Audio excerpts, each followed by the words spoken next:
날마다 행복한 묵상, 성경의 인물 29번째 주, 이번 주는 엘리야입니다. 우리가 엘리야를 살펴보기 전에 한번 지금 우리가 이제 이 성경의 인물들이 어떤 역사적인 그런 배경 가운데서 언급이 되고 있는 사람들인지 그 시대적인 그런 흐름들을 먼저 한번 살펴보고 이 엘리야를 같이 나눠보려 합니다. 자, 여러분들이 우리가 이제 그림을 보시면은 우리가 이제 그 사울부터 시작됐던 사울, 다윗, 솔로몬이 통일왕국 시대였습니다. 이제 솔로몬이 죽고 난 다음에 이제 그 남유다, 그러니까는 베냐민 지파와 유다 지파가 한 팀이 되었고, 그 다음에 나머지 10부족이 돼서 북이스라엘이 됩니다. 그 각각의 왕이 여로보암이었고 르호보암이었습니다. 우리가 그거는 3주 전에 살펴보았죠. 그러고 난 다음에 우리가 2주 전에는 이제 김홍서 목사님이 아비얌, 아사, 그 다음에 여호사밧을 살펴보았습니다. 이 사람들은 남유다의 왕들입니다. 그리고 지난주에는 시므리, 그 다음에 아합, 그리고 실제적으로 이 오므리 왕조라고 할 수 있는 이 아합 왕의 부인인 이세벨이 우리가 지난주에 살펴봤습니다. 그래서 우리가 지금 이제 남유다를 중심으로 하나의 흐름이 가고 있고, 북이스라엘을 중심으로 해서 이렇게 흐름이 가고 있는 이런 내용들이 기록되어 있는 책이 열왕기, 상하 이렇게 두 권의 책입니다. 그리고 이 시대에 이 아합 왕 또 여호사밧 이렇게 그 남유다와 북이스라엘의 왕 때 그때 활동했던 선지자가 누구냐? 그게 이제 엘리야입니다. 그러니까 여러분 시대를 쭉 살펴보면 아합 왕 또 이쪽에 남유다는 이제 여호사밧인데, 엘리야는 주로 이 북이스라엘에서 활동을 했습니다. 그래서 이 아합 왕가의 여러 가지 이야기, 얽혀져 있는 이야기들을 오늘 살펴볼 것이고, 앞으로 엘리사도 마찬가지입니다. 이 사람도 북이스라엘에서 활동했던 선지자입니다. 그래서 그 당시에 이런 왕이었던 예후나 이런 사람들과 연결된 이야기들로 이어져 가고 있는 것이 열왕기 이제 상 또 그리고 하이고, 그리고 우리가 앞으로 살펴보게 될 사람들입니다. 자, 오늘 이제 우리가 같이 살펴볼 말씀으로 이제 가보겠습니다. 자, 하나님 말씀은 열왕기 상 17장에 있는 내용들입니다. 제가 봉독해 드리겠습니다. 17장 17절부터 24절까지의 내용입니다. 이 일 후에 그 집 주인이 되는 여인의 아들이 병들어 정세가 심히 의증하다가 숨이 끊어지니라. 여인이 엘리야에게 이르되 하나님의 사람이여, 당신이 나와 더불어 무슨 상관이 있기로 내 죄를 생각나게 하고 또 내 아들을 죽게 하려고 내게 오셨나이까. 엘리야가 그에게 그의 아들을 달라 하여 그를 그 여인의 품에서 받아 안고 자기가 거처하는 다락에 올라가서 자기 침상에 누이고 여호와께 부르짖어 이르되 내 하나님 여호와여, 주께서 또 내가 우고하는 집 과부에게 재앙을 내리사 그 아들이 죽게 하셨나이까 하고 그 아이 위에 몸을 3번 펴서 엎드리고 여호와께 부르짖어 이르되 내 하나님 여호와여, 원하건대 이 아이의 혼으로 그의 몸에 돌아오게 하옵소서 하니, 여호와께서 엘리야의 소리를 들으시고 그 아이의 혼이 몸에서 돌아오고 살아난지라. 엘리야가 그 아이를 안고 다락에서 방으로 내려가서 그의 어머니에게 주며 이르되 보라, 내 아들이 살아났느니라. 여인이 엘리야에게 이르되 내가 이제야 당신은 하나님의 사람이시요 당신이 입에 있는 여호와의 말씀이 진실한 줄을 아노라 하니라. 아멘. 자, 묵상 질문 1번입니다. 사르밧 과부가 엘리야를 대접한 이야기를 통해 우리에게 주는 교훈은 무엇입니까?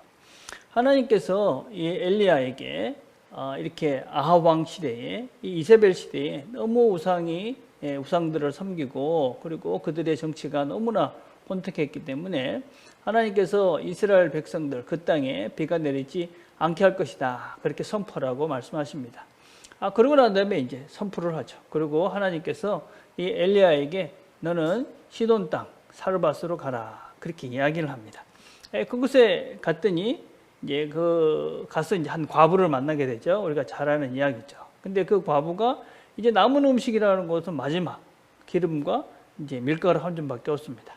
그러니까 이제 그거를 엘리야가 가져오라, 그렇게 말을 하니까 그 말에 순종해서 엘리야를 대접을 합니다. 그러고 난 다음에 그 가루가 또 기름 종이가 마르지 않았다 하는 이야기가 우리가 이제 읽은 지금 본문 앞에 있는 그런 이야기입니다. 그래서 뭐 이런 얘기를 하면서 뭐 목사님을 잘 대접해야 된다, 막 그런 이제 이야기들도 종종 농담 삼아 하지만 사실은 그 말씀은 아주 중요한 내용입니다. 하나님께서 굳이 왜 이 시돈 땅 사르밧으로 가라 하셨는가? 이 사르밧이라는 것이, 시돈이라는 것이 어떤 거냐면 아주 우상을 많이 섬기던, 특별히 이 시대에 이사벨, 우상을 섬기는 그 바알을 섬기는 그 사람들의 그 대장 같은 그 이세벨의 고향이 바로 이 사르밧이라는 것입니다. 근데 그곳에 도착했을 때에 이 사르밧이라는 것이 어땠느냐? 지금 이 과부와 같은 형편에 있는 것이죠.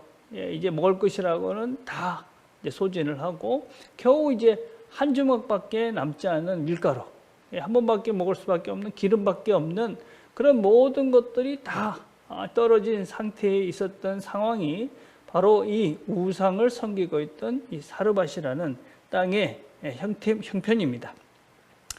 그런데 이제 그거를 이제 엘리야가 가져오라 이렇게 말을 하고, 그리고 그것을 가져와서 엘리야를 대접한 이 가정에 밀가루와 기름이 떨어지지 않는 그런 은혜를 그렇게 누리게 되어집니다.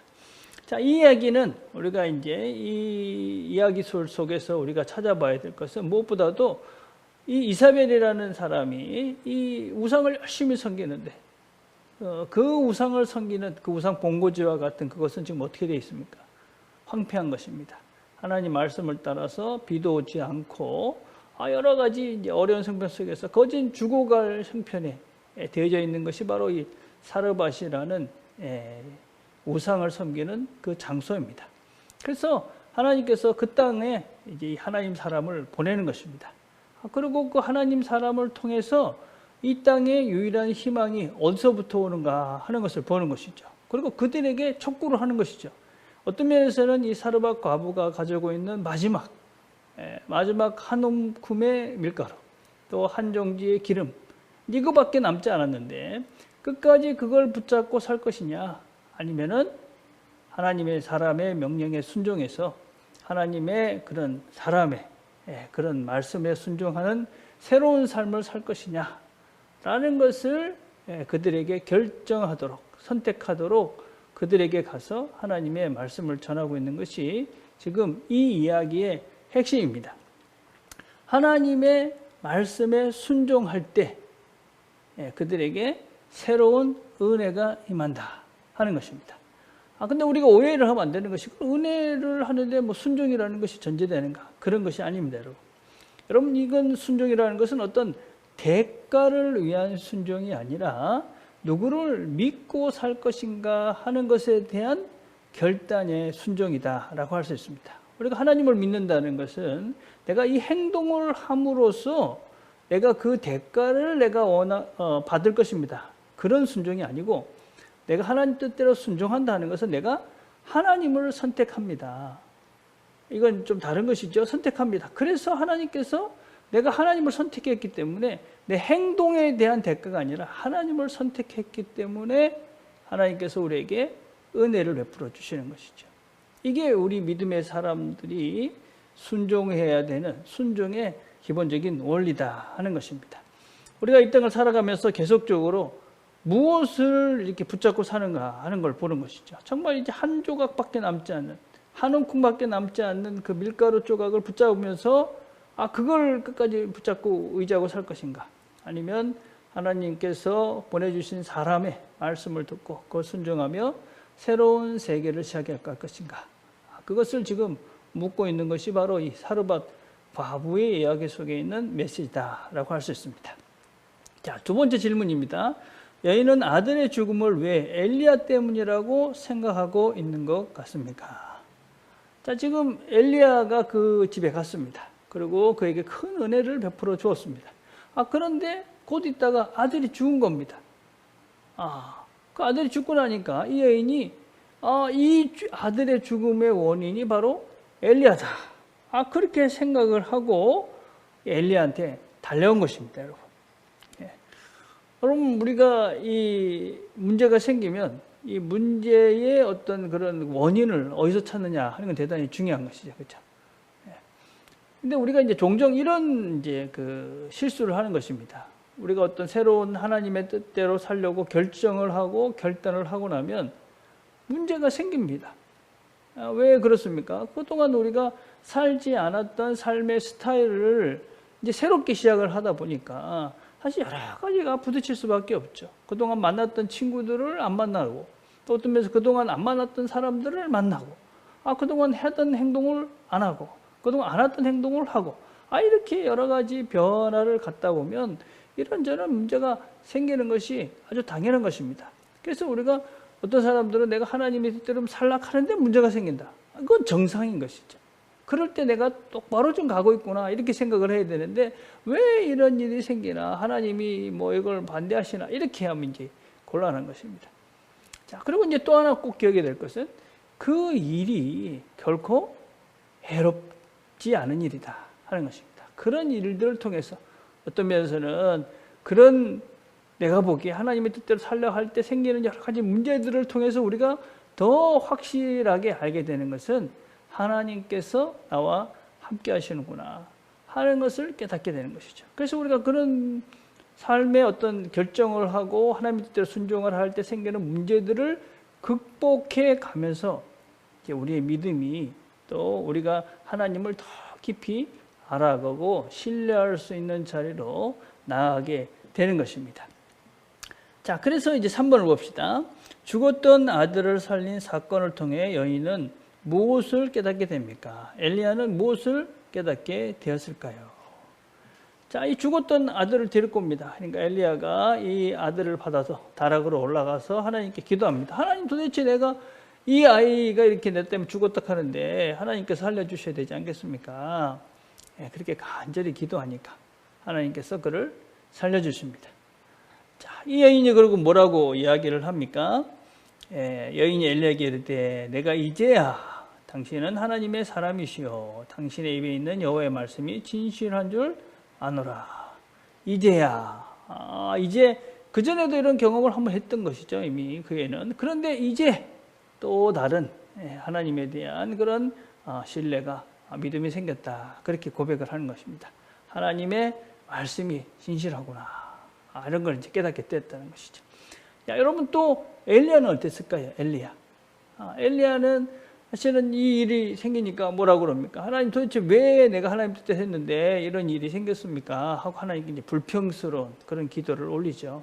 근데 하나님께서 그 아이를 살려주십니다. 엘리야는 하나님이 이런 어려움 속에서도 나와 함께 하시고 나를 이끌어 가시는구나, 하나님 나와 함께 하시는구나, 하나님의 능력이 나한테 임했구나 하는 그런 확신을 가지고 내일을 이렇게 살아갈 수 있는 힘을, 또 대적들과 싸울 수 있는 그런 확신들을 갖게 되었을 것입니다. 자, 오늘도 우리가 삶의 순간순간마다 우리에게 선택을 하라고 하실 것이고, 또 우리가 선택했을 때 막상 어려움도 있었을 수 있을 것이라고 생각합니다. 그럼에도 불구하고 하나님께서 우리와 함께 하시면서 또 다른 하나님의 능력을 보여주시는 그런 날이 될 것입니다. 이 믿음으로 오늘도 하나님과 함께 복된 시간들을, 승리 날들을 보내는 저와 여러분이 되기를 간절히 바라겠습니다. 자, 오늘 우리가 함께 드릴 기도는 우리 주일학교 여러분 행사들을 생각하시면서 기도했으면 좋겠습니다. 이 일을 위해서 헌신할 사람들을 위해서 기도합시다.